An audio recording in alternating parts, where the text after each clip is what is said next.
Hi, this is Little Dwarf playing games while rambling incoherently into a microphone. Why? Well, just because I can. And this time I'll be playing Vampire the Masquerade, Coteries of New York. Now, I bought this game as part of a bundle of visual novels set in the world of darkness, and in fact, I feel a bit of, embarrassment in advance, you could call it, because while playing the other visual novel I bought in this bundle, which is Werewolf the Apocalypse Heart of the Forest, I've discovered that, in fact, I am capable of losing a game that has no actual gameplay. Like, the whole playthrough of the Werewolf visual novel was a train wreck.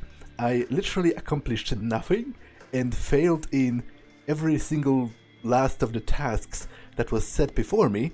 So, I kind of fear that the same kind of thing might happen in this one. But then again, it is kind of true to life for the World of Darkness, I guess. It isn't called the World of Darkness for nothing. And more often than not, you're not supposed to succeed. You are supposed to lose horribly. So there is something to look forward to. If you're interested in the Werewolf visual novel, I will put a link to my playthrough in the description. I don't have much to say here at the beginning, because I don't know anything about this game. I just know quite a bit about the World of Darkness itself, because I'm actually a fan. But as far as this game is concerned, it's totally blind, so let's start a new game. Now, it says here that I have one night played, but it's only because I checked the audio and all that. I didn't even get past the first screen. I just wanted to see if the ambience and everything is low enough for me to be heard. So let me actually destroy this. So, it seems you have preset characters to choose from. You can choose a Bruja, the rebel against the power and rage against authority. A seemingly insignificant man with significant ideas will join the ranks tonight. You can also play a Ventru. The aristocratic blue bloods embody wealth, sovereignty, and control. A top-level corporate executive will join the ranks tonight. And you have a Toreador. The divas seek thrills of art, romance, and cruelty amid stagnant undeath. A tormented artist will join the ranks tonight. Now, I have a bit of a problem already with choosing a clan, because in fact I'm not that big of a fan of vampires. Like, I like the World of Darkness setting, but I'm not particularly comfortable with role-playing a vampire in particular, because they are not conducive to a type of character I usually play. The vampires are mostly dicks by necessity, because if you are a kind-hearted vampire, or a naive vampire, or a gentle vampire, you're probably not going to last long in the World of Darkness. So, in fact, my favorite clan is probably the Salubri, but obviously they are mostly either dead or insane in the Modern Knights, and also not available in this game. So I think out of the three, I'm going to choose a Toreador, even though it has been argued by some people I know that the Toreador are like one of the lamest of the original 13 clans. But I think I'm going to choose the Toreador specifically because of their strong link to humanity. Toreadors are one of those clans who try the most to maintain a link with their human life and with their human emotions, and to a certain degree also to their human morality, because obviously humanity in Vampire is something akin to a moral code. You have guidelines that sort of help you stay on the path of humanity and to uphold the sort of tenets of being humane. So I think I'm going to choose the Toreadors simply because generally I think it would work best with the type of character I usually play, which is someone who really tries to do the good thing, who tries to avoid hurting others without a good reason, and generally tries to be a decent person. So let's choose the Toreador. And for my name, I'm going to choose Matt. So let's go.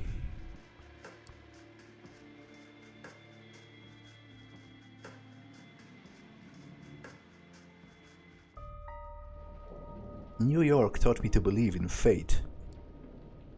Had you asked me about fate back when I was still a human, I would have told you it's just a superstitious bullshit, that we are all designers of our own destinies. That belief shattered when the richest woman in the United States, not the actual richest one, no, the actual richest one, in fact, not a face you could have seen in the papers, of course, sank her teeth deep into my neck. Wait, let me look at this sentence again, because when the richest woman in the United States, the actual richest one, not a face you could see in the papers, so it's implying that, the people who are actually the richest are not the ones that are sort of talked about as the richest, which I guess might actually be true, because of the unreported wealth and all that. And it's not really calculated officially. It happened in the very same place you're standing in right now, by the way. Fate, you decide. Please, there's absolutely no need to be hostile. Just listen a little longer. See, my mistake was that I flew too close to the sun. It makes sense that my punishment was to never see its glow again. I was incandescent myself. I was hot shit. I had it all. Money, looks, confidence, connections, men, women, a career, and a spark in my eye. The one you need to be born with. And that's when someone far more powerful than me saw my radiance and thought, that won't do. She robbed me of the light erupting from within and gave me a subtle, enduring gleam in its place. She decided that it would fit me much better. She was a 9th generation kindred, just like you, an apex predator. She probably enjoyed teaching me the peak of human excellence, my real place in the food chain. It's such an eyesore when you look at some loudmouth braggart and see them for all they really are. The temptation to teach them a lesson can be unbearable, right? Well, my sire's lesson was a lesson about fate, and a message saying, you're eternally doomed to be at the mercy of your sovereigns. It almost drove me to destroy myself. What saved me was the ability to reinterpret her teachings. Her wasn't a message of doom, it was a message of hope. Fate exists, and one can shape it if given the right tools. To be honest, doesn't seem to make much sense to me, because the idea of fate is antithesis to... what? It's basically the idea of...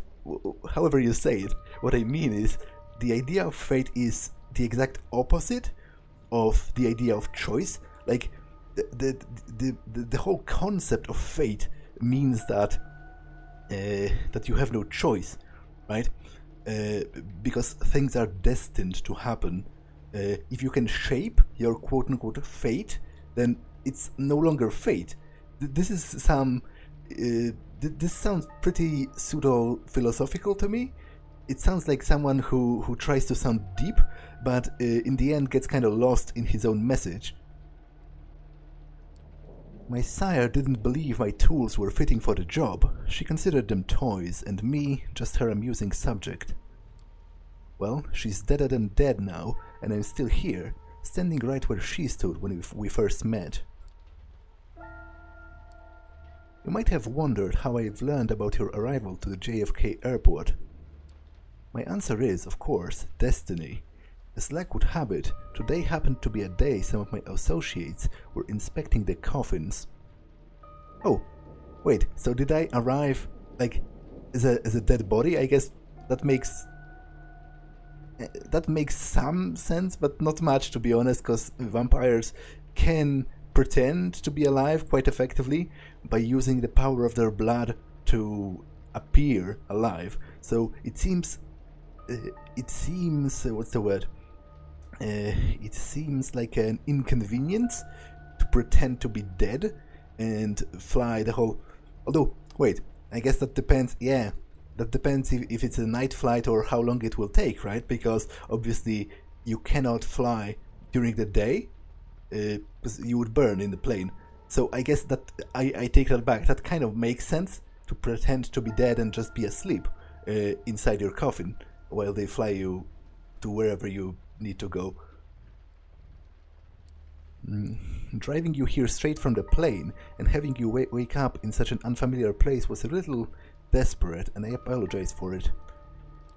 But it is so rare for you to visit New York. 3 times in the last 15 years, was it? And you were never eager to inform me that you're here. I understand that you still have that meeting on 53rd Street later tonight, so I'll provide a comfortable transport. I value our relationship very much, don't get me wrong. But it is precisely because I value it that I'm going to ask you to repay the favor you owe me. You're the only one I trust to do the job well and without attracting attention. You might think I'm crazy asking you to breach the rules of our society like this. You might think it's impossible to get away with it unpunished. But this is New York, and I don't know about other cities, but in this one, fate really exists. And right now, it's smiling in your favor. This is how it begins. You stifle a yawn. So, wait. Was that like a... Is this whole game like a recollection? Is it a retrospection of something that happened? Because, like, it pretty abruptly went from this meeting with this shadowy figure, at which point, he was talking about repaying some favor I owe him, to me waking up and stifling a yawn. Like, do vampires even yawn? I don't know. Well, I guess they can pretend to breathe, but I'm pretty sure they have to, like, consciously do it. And in fact, some of them, the older ones, can forget to do it, and by that give away the fact that they are in fact dead. Anyway, let's continue. I guess it's going to become apparent what happened and what's the relation between this opening scene and the rest of the game pretty soon. It's been a slow evening. The little bit of red liquid left in your glass and the crumbs on the plate remind you that if nothing else, these art exhibitions at least come with some decent wine and legit catering. And yeah, it's fun to talk about your work on display, even if you end up discussing it with pretty much the same people at each such occasion. You've already met that one critic who keeps telling you, with self-assured authority, how you should pursue a different artistic avenue. Then there's the obligatory doe-eyed art student who's oh so impressed with your technique. To be fair, you're not all that happy with your latest piece, but hey, it's not the worst thing that you've seen tonight. That ignoble dubious honor belongs to one of the other paintings on display.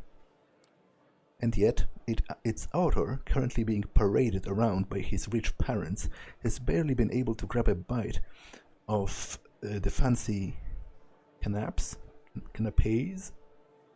Well, whatever. So many sycophants to meet, so little time. For a moment, you think that maybe it's not worth it.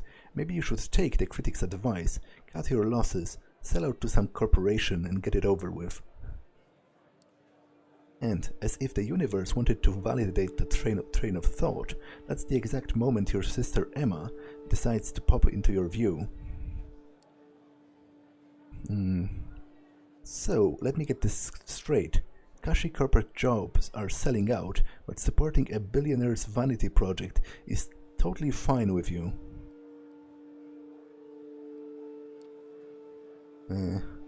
Hi, Em. You absolutely despise her as an artist, while you're struggling to uphold some of the nebulous ideas of what art is meant to be. She's perfecting her ways of mooching off the system. Oh, so I guess I, as in the character I'm playing, has a very lofty ideas of what it's supposed to, like, what being an artist is supposed to be, and like I find the idea of actually, working the system to actually live of it, to make money off of my art. I find it distasteful, I guess. I'm more of a art for art's sake kind of person, it seems, from this. Shamelessly preying on the little-known street art and niche internet memes, she repackages them as board-friendly collages. Huh. Oh, okay, I guess I kind of agree with despising that, because from the description of it, it seems that she's basically stealing some less-known art and then making collages out of it.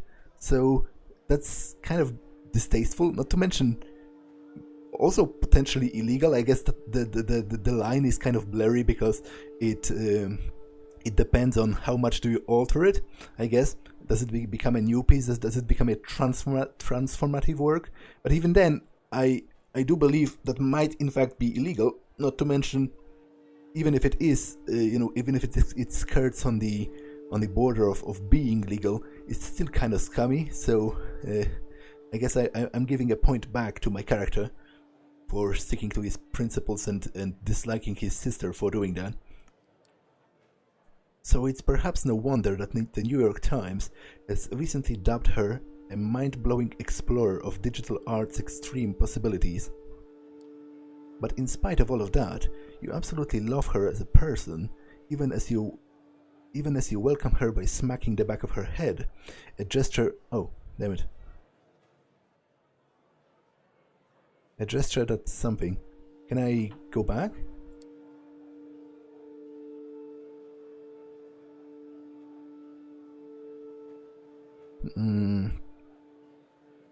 Even as you welcome her by smacking the back of her head, a gesture meant to convey nothing but deep affection. No, but seriously, supporting young artists, my ass. I don't even know what kind of money you got for this piece, but I doubt it was even a fraction of what it's going to be worth in tax benefits. The gallery owner actually said that if he had to choose his most valuable audience, it would be the IRS. I'm pretty sure he was only half kidding.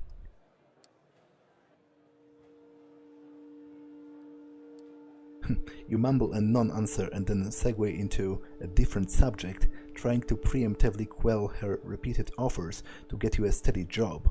Of course, she proves as insistent as ever. Sometimes I just don't get you. On one hand, you wouldn't be caught dead taking money from the inevitable winner of the culture wars. What? What does that mean? Inevitable winner of the culture wars.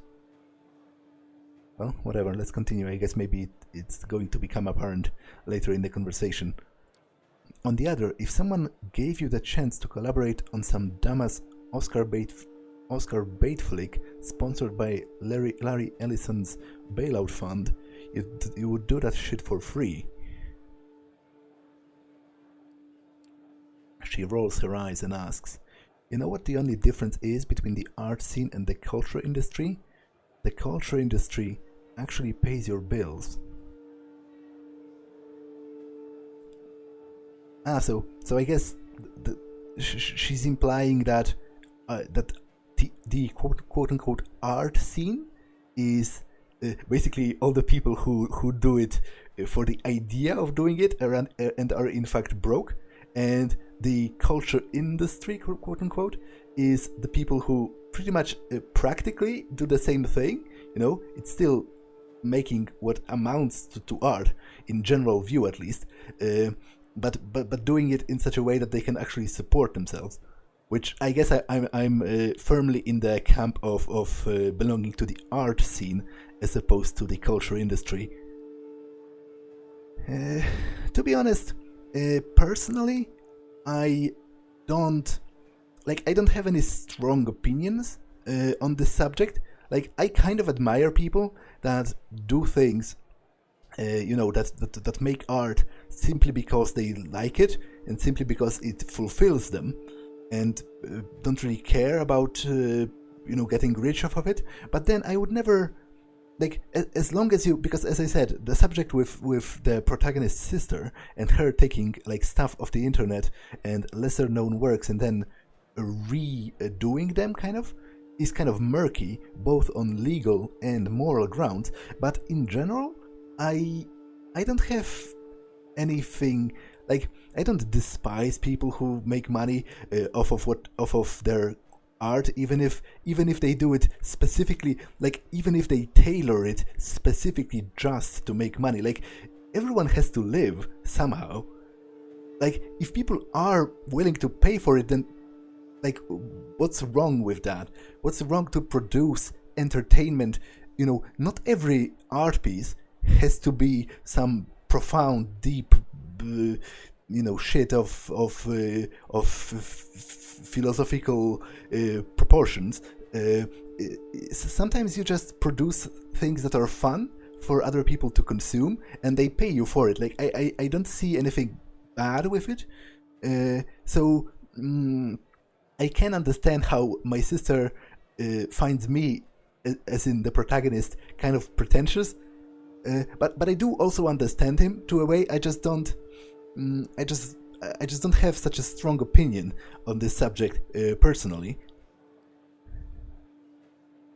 Wait, did I go back? How did I even do that? I must have clicked something accidentally. As expected of someone who's given up on the enduring quality and decided to just keep responding to the zeitgeist. No, as expected of someone who has given up on attempts to infuse her work with any sort of enduring quality and decided to just keep responding to the zeitgeist. Yeah, again, I don't share the protagonist's, like, very deep distaste of people, quote unquote, responding to the zeitgeist, because, as I said, you have to make a living somehow. Like, if you only do some very niche art, you're probably not going to be able to support yourself with it, which clearly is the case with the protagonist himself, right? It has been stated directly so far that he's having financial problems, specifically because he refuses to, quote unquote, sell out. Like, the only sort of the only sort of subset, the only type of, quote unquote, selling out that I would actually vehemently disagree with is if you endorse a political message that you wouldn't otherwise in exchange for money. Like, if you actually give your endorsement, like official endorsement at least, to some ideas that you would personally disagree with, but you do it because they pay you for it. Like, then I kind of do find it disgusting, but I see nothing wrong with just following the trends and just producing, some pretty mindless entertainment for people to enjoy. If they are willing to pay you for it, then why not? Like, I imagine many of those people who finish college doing majors that are in the artistic venue, kind of, they don't really have much of a choice, because not everyone can be some kind of a breakout brilliant artist, right? In fact, I am pretty sure that's very rare. So if you don't hit a gold mine of some sorts, if you're not very talented and very lucky, then you have to support yourself somehow. Oh well. She claims to happily accept the fact that after she dies, both she and her work will end up in a landfill. Yeah, right. And again, I see, like, I understand that the protagonist might himself aspire to something greater, but don't really share his intense dislike of people who think like that, right? Who think that they just want to live life while it lasts, and they don't have any grandiose ideas about setting a legacy for themselves or something. Like, to be honest, most of us that are living, we are going to die and we are going to rot in the ground, and nobody is going to remember us. The fraction of the people who are actually talented enough or important enough to be noticed and to leave some kind of an impact is so small that that it seems insane to me. Because if you despise those people that are just doing their job without much thought and without much enjoyment, just because they have to, then mathematically speaking, I'm pretty sure you would end up despising most of humanity. Like, I haven't done any kind of research on that, but it seems to me that it is a fair assumption to assume that probably most people don't really like their jobs. They just do them because they have to not starve, basically. And they do whatever it is that they enjoy after work. And again, I feel like if you would consequently apply the mindset that the protagonist is having to everything all the time, then you would end up treating most people, in the world as some kind of uninspired grey mass. And I find it, to be honest, I find this approach kind of distasteful. Like, it's very patronizing, and it's very...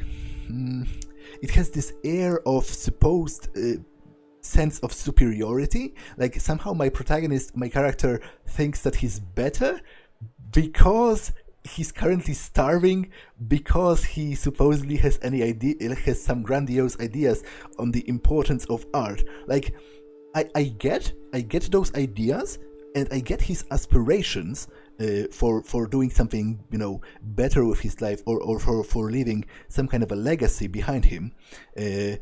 But I don't get, well, I do get, but I don't agree with his intense dislike of most regular people, it seems. When you respond that you prefer chasing a 1 in a million chance to immortalize yourself, she claims it reeks of an overinflated ego. Yeah, I kind of agree with her, to be honest. But you've been down this road too many times before and managed to accept that she'll never understand what's truly important to you. Slowly but surely, you move on to more agreeable topics. Your plans to finally get hammered together, or the most recent crop of garbage Netflix shows you and your friends have tricked you into trying out. Alright, I gotta go. I've got a date. She peeks at a bunch of middle-aged men in expensive suits who've stopped pretending to care about the exhibition and are exchanging the worst lecherous jokes they've got in their stale repertoire. Have fun with your friends, class traitor. Wait. What? Like, I guess she's kind of doing that, but in reverse? If anything, it should be my character who refers to her as a class traitor, because, I happen to believe that artists are some kind of chosen people, that we have a mission to do something that's actually, profound, while she is doing things that are profitable. But I didn't think, I understand this is a joke, right? I get that, but I didn't really expect her to even think about saying something like that.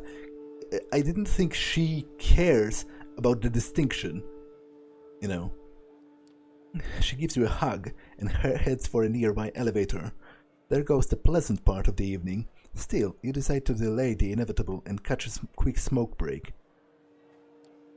Truth be told, people aren't exactly lining up to chat about your work anyway. As you leave your post, you start tapping your pockets in search of a lighter. Instead, you find a $100 bill that you're absolutely sure wasn't there before. Jesus Christ, Em, you're the worst and the best. You can feel your cheeks turning red, but you gratefully put the money in your wallet and move outside. Okay, I kind of get secondhand embarrassment from thinking about the protagonist's living situation, because he's so adamant about this whole importance of, doing things for the art. And it seems, because it seems like it's not the first time something like that has happened, that my rich sister is basically pretty much forcing me to take money from her, and I kind of have to, it seems, because from the reaction, from the way he says, you're the worst and the best, and gratefully puts the money in your wallet, it seems he really needs it, right? So, would it really kill him to, do one project for her or something? Because, to me, his whole approach is kind of nonsensical, and to be honest, in a way, almost hypocritical, right? Because,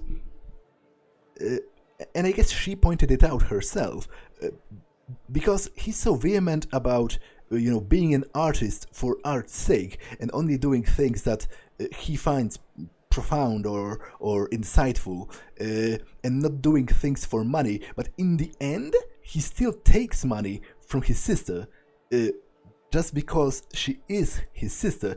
He isn't even doing anything to earn it. He's just, from the sound of it so far, it seems that most of their meetings involve at least some discussion where the protagonist is moaning about all of the people who supposedly betrayed being an artist because they sold out to corporations or stuff. And he whines about this kind of stuff, and in the end, he still takes money from her, basically for nothing, which to me is many times worse than actually doing something to earn it. Would it really kill him to do one or two projects for her, something that's currently trending, just to earn some money?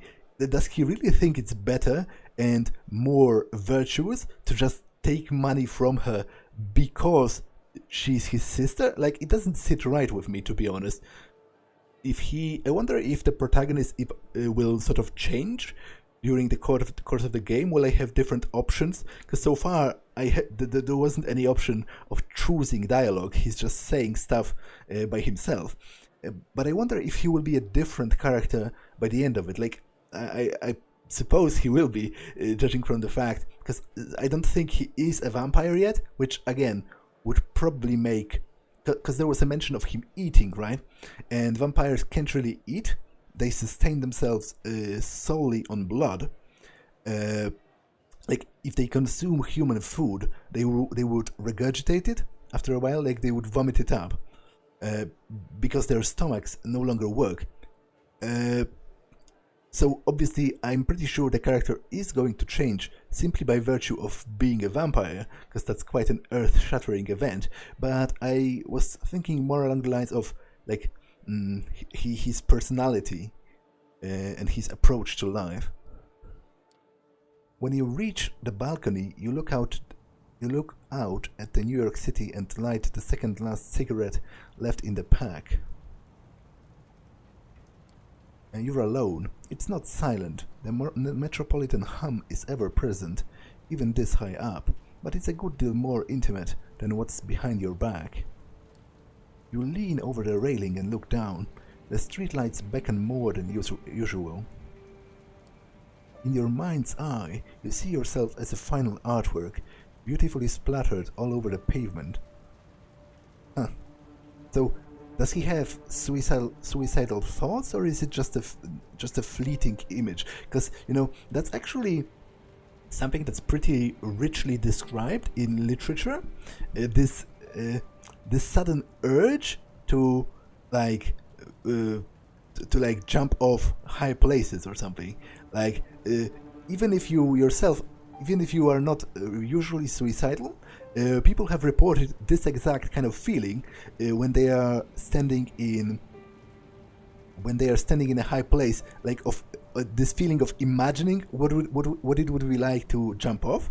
I believe it's called. It's referred to by some as the Call of the Void or something, and it also has a French name, but I don't remember it. I'm going to put it in the description.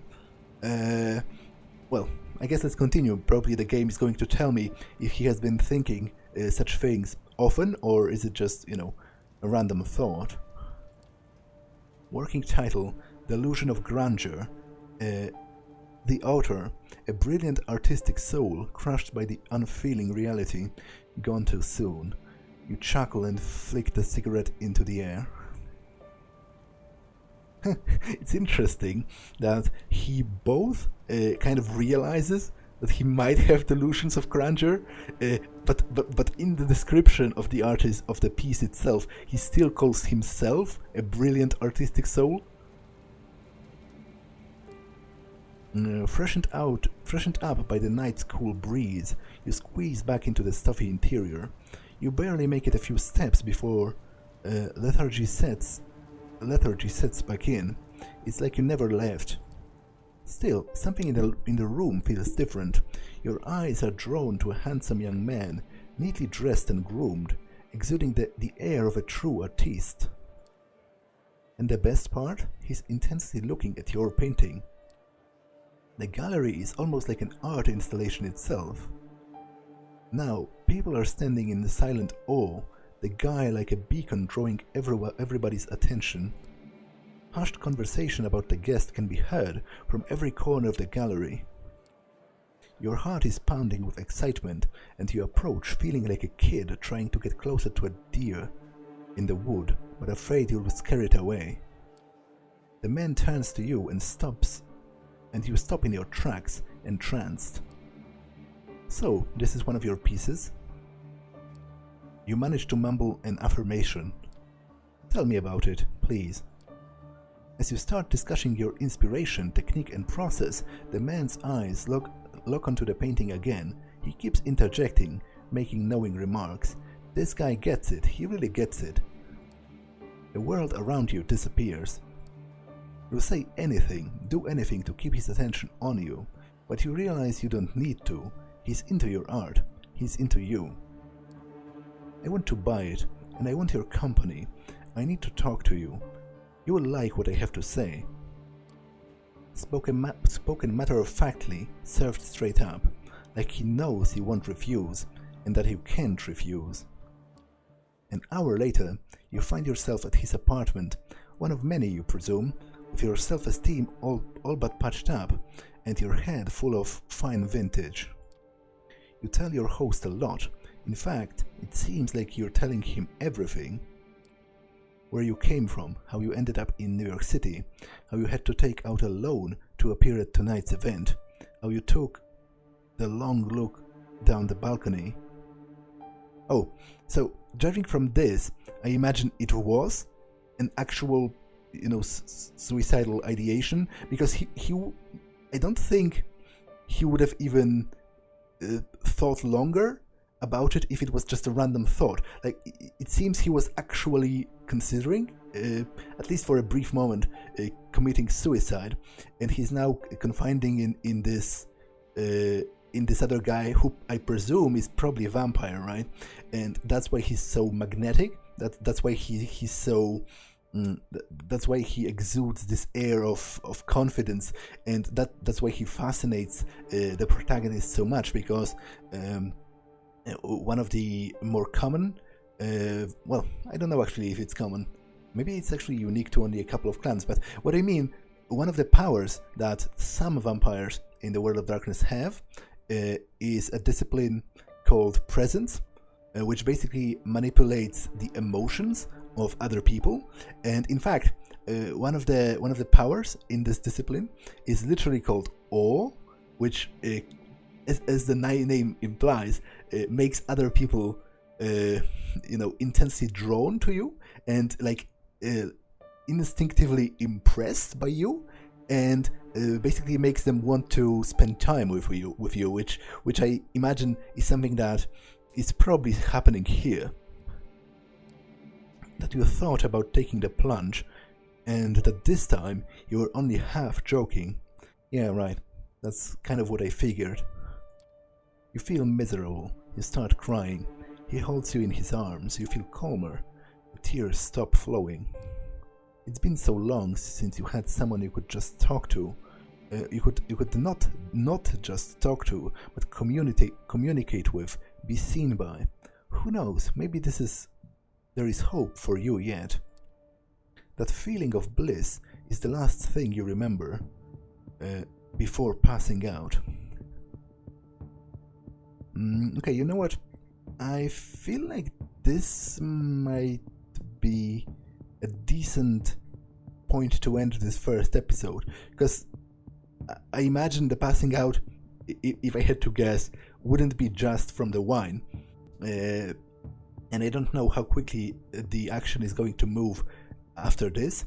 I feel like this is a decent length for this first episode, so I'm going to end it here and continue next time. That's all for this one. I will see you in the next one. Bye.